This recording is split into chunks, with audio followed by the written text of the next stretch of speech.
Over the past 6 years that I've been your rabbi, 85% of GRS congregants have said to me at some point or other, "Rabbi, I'm a bad Jew." Or conversely, "Rabbi, I'm not a very good Jew." Why? Here are some of the reasons you've given me. Feel free to raise your hands. You love bacon. You love shrimp. You love cheeseburgers. You love chicken parmesan. You eat pork when you go out to eat. You eat pork when you order Chinese food. You are married to a non-Jew and have a Christmas tree in your home in December.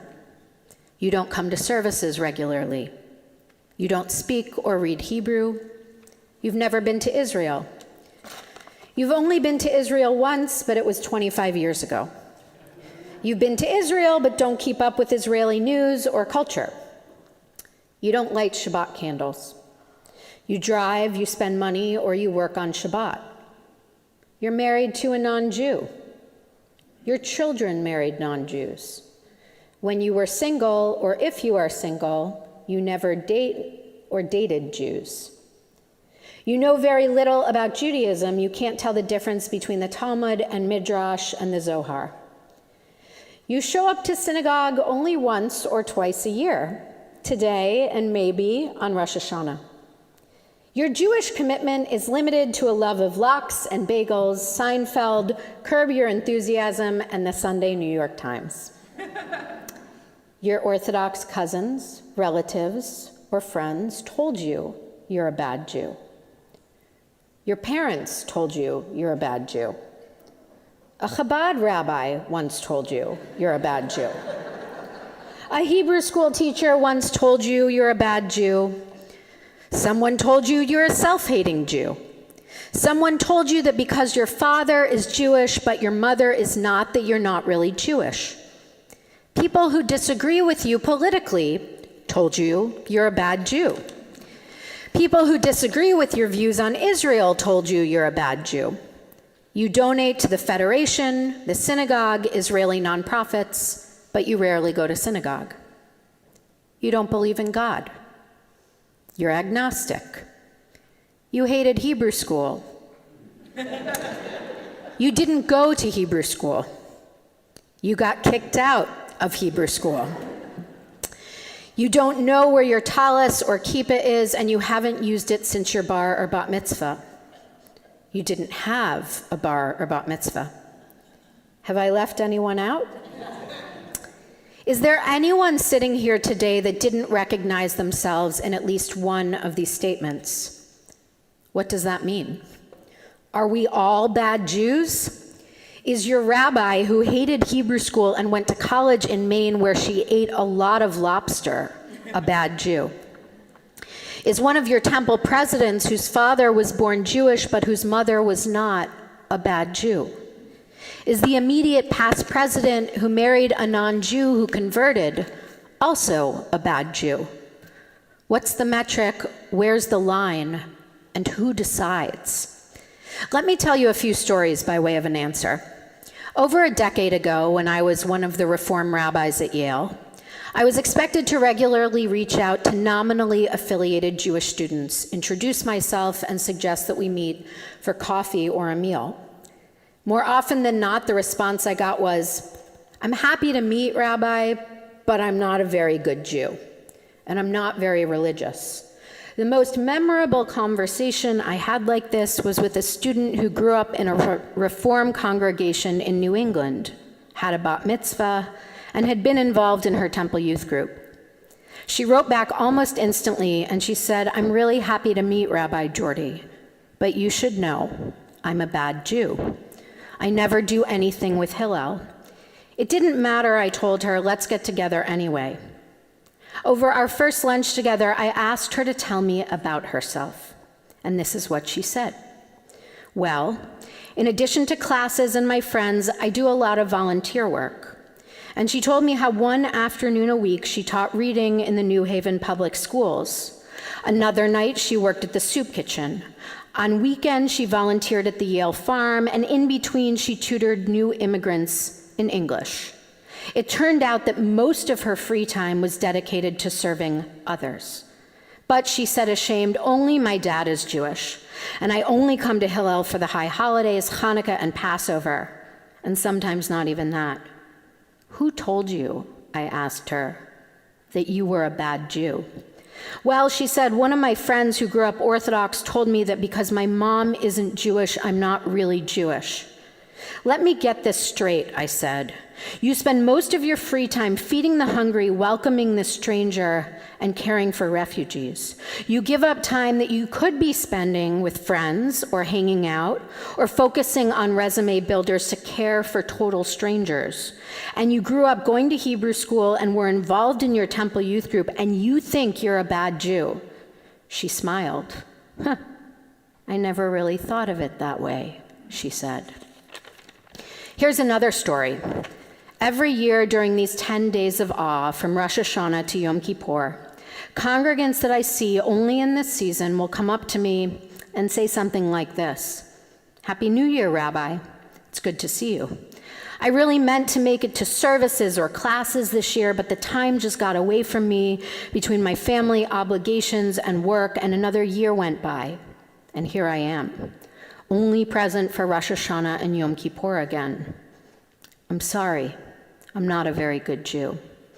You mean, I think to myself, you've spent the past year paying for a GRS membership and perhaps even making an additional donation to the Circle of Giving to ensure that the synagogue would be supported even though you yourself didn't need it. You felt a covenantal obligation to maintain your sacred connection to the Jewish community by supporting it financially even though you personally weren't using it, because it was important to you to ensure that it would exist for the people who do need it, and families with kids who can't afford the full cost of membership, and you think that makes you a bad Jew.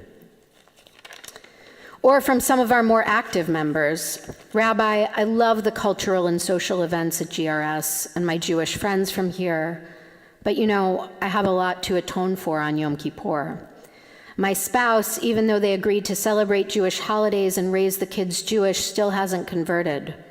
I eat mushu pork at home. And after all these years, I still haven't learned Hebrew. I don't even know what the prayers we say in services mean. And I'm not sure I believe them. So I often don't come. I'm a bad Jew. You mean you come to services, you attend GRS events, you plan for and volunteer at others, are raising or have raised your children Jewish, and are respectful of your spouse's religious background and spiritual life, and you think you're a bad Jew.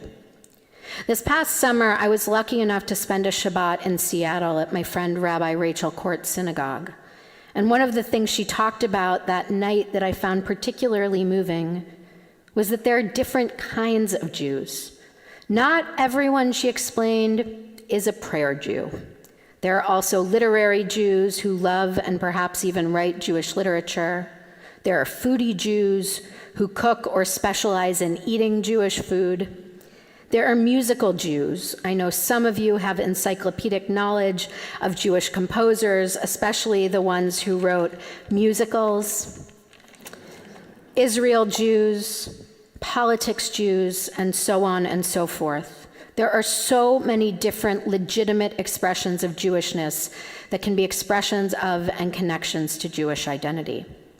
Now, lest you think I've given you all a get out of bad Jew jail free card, that's not true. It is Yom Kippur after all. So let me say it loud and clear. There are plenty of ways to be a bad Jew, or a not so good Jew. Here are just a few. Are you dishonest in your business dealings? You're a bad Jew. Are you involved with your synagogue but gossip, backstab, and are unkind and snarky? You're a bad Jew. Do you hoard wealth and resources for yourself, buy extravagant jewelry and clothing, bags and cars, go on expensive vacations, and not give to organizations that feed the hungry, protect the innocent, and protect the most vulnerable? Do you give far less than you're able to the synagogue, or negotiate for dues relief while spending lavishly elsewhere? Yes, you're a bad Jew. Do you cheat on your spouse, yell at your kids, belittle your employees, and treat your elderly parents with disdain? You're a really bad Jew. Do you measure people's worth and whether you will befriend them on the basis of the cars they drive, the jobs they have, the size of the house they live in, and the cost of the clothing they wear? You're a bad Jew. Do you skip voting, drive a gas guzzler, and treat people as less than because of their race, their social class, their weight, their age, or their sexual orientation? You're a bad Jew. There are many, many ways to be a bad Jew. And there are a lot of legitimate ways to determine if you are one. But to assume that you are a bad Jew simply because you are not an Orthodox Jew, or because you don't know Hebrew, or know very little about Judaism is not what makes you a bad Jew. It always baffles me how many of our Reform congregants judge their Jewishness by someone else's metrics, usually Chabad or Orthodoxy, instead of using their own values to measure the depth and the seriousness of their Jewishness. But there's good news, because for as many ways as there are to be a bad Jew, there are just as many ways to be a good or a better Jew. Here are some of them. You could come to services once a month and be surprised that you like it and how different it is from high holiday services and how much shorter. You could not come to services but set aside time to have Shabbat dinners with friends or your family on a Friday night, light the candles, and check in about your week. You could commit to reading a Jewish book every other month, or taking Hebrew classes, or learning the difference between the Talmud and the Midrash and the Zohar. You could give more to tzedakah and to the synagogue. You could become involved with our synagogue's mitzvah committee, which works with organizations like Neighbor to Neighbor to feed the hungry and Jewish Family Services to welcome refugees. You could volunteer for the synagogue using whatever area of expertise you have, finance, building management, etc., and take some of the burden off of our incredibly hardworking longtime volunteers. And personally, you could resolve to not say anything unkind to anyone else, or even yourself, for a whole week. And if that is successful, see how long you can keep it up. You could make a commitment to refrain from lashon hara, gossip and pettiness and snarkiness, for a full month.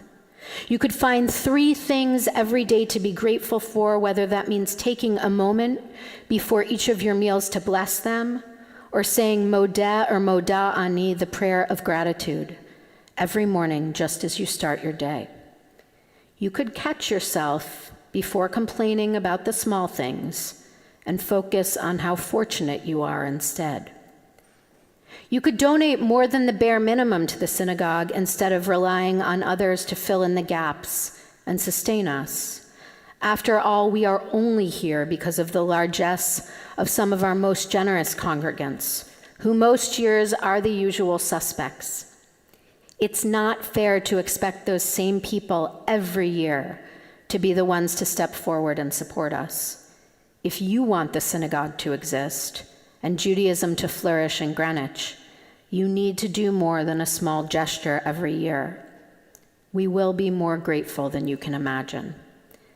And even if you eat shellfish or pork or mixed milk and meat, don't tell me about it, you could commit to eating them in ways that are mindful and ethical. You could, if you can afford it, buy organic or local produce, limit your meat consumption, eat sustainably farmed and sourced seafood, and compost rather than throwing away much of what you don't eat. You could spend a little more to make sure that what you are consuming, especially if it's meat, was raised and even slaughtered humanely. You could avoid fast food. This is called eco-kashrut. It's a practice that I keep to in my own home, and it is another deeply Jewish and very mindful way of eating. And as I spoke about last night, you could not give up on your relationship to the divine, to holiness, and to God. You could nurture your spiritual life in specifically Jewish ways by taking classes at the synagogue, coming to services, or attending social events, not out of guilt, but out of optimism, out of joy, and the conviction there is something for you in a tradition that is more than 5,000 years old and has thousands of different expressions. You could not write off the possibility that even if you don't believe in the biblical God, you do believe in the divine, in mystery, in holiness, or simply in the power of community. In Tractate Shabbat 31b of the Talmud famously lays out the questions that we will all be asked by the heavenly tribunal at the pearly gates after we die, to determine whether we have lived a good life. Roughly speaking, these questions lay out Judaism's parameters for what it means to be a good Jew and to live a righteous life. The questions are as follows. Number 1, did you deal honestly and faithfully with people in your business practice? Were you honest in business? Rabbi John Rossov writes that this is the first question we will be asked because it goes against human nature. He says, our rabbis understood that we will try to get all we can for ourselves. If we can't have it, then the tendency is to seek an advantage over others, even if it means cutting corners, lying, and deceiving. Number 2, did you set aside time for Torah? Even the rabbis of the Talmud understood that in our very busy lives, it's easy to neglect our spiritual lives and our Jewish lives, fail to make time for sacred Shabbat rest, and tend to our souls. Number 3, did you busy yourself with procreation? This question goes further than just having children. It means, did you live a fruitful life? Did you create a legacy? Did you plant trees? Did you grow a garden? Did you write a book? Or do something that will live on beyond you? Number 4, were you hopeful?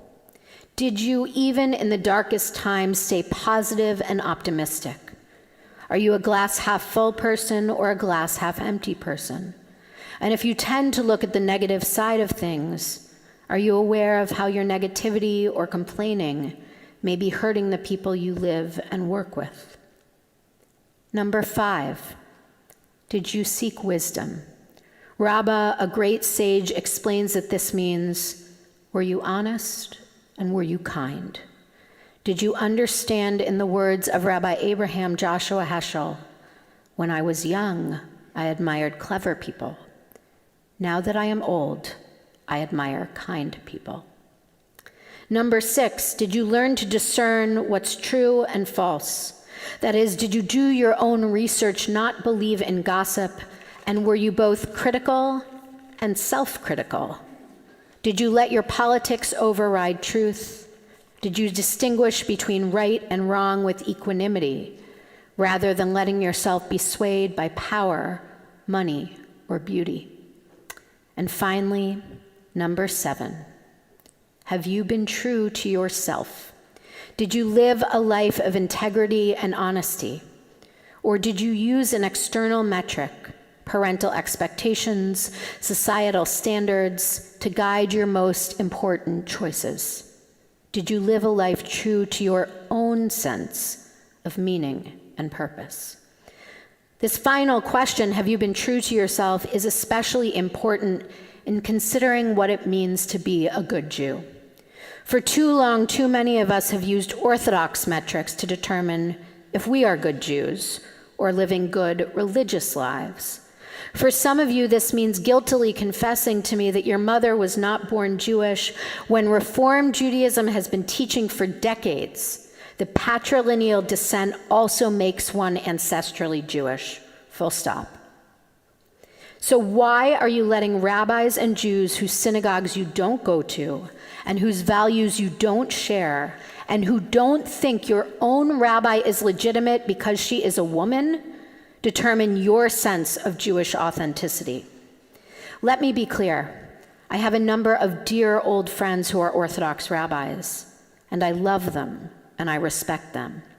I honor their depth of learning and their Jewish observance and beliefs, but I also recognize that their beliefs are not my beliefs, and their values are not my values, because they don't welcome interfaith families into their communities. They don't recognize LGBTQ marriages, and as much as they love and respect me, some of them struggle to think that a woman can be a real rabbi, let alone perform mitzvot or commandments traditionally reserved for men, no matter how learned she is.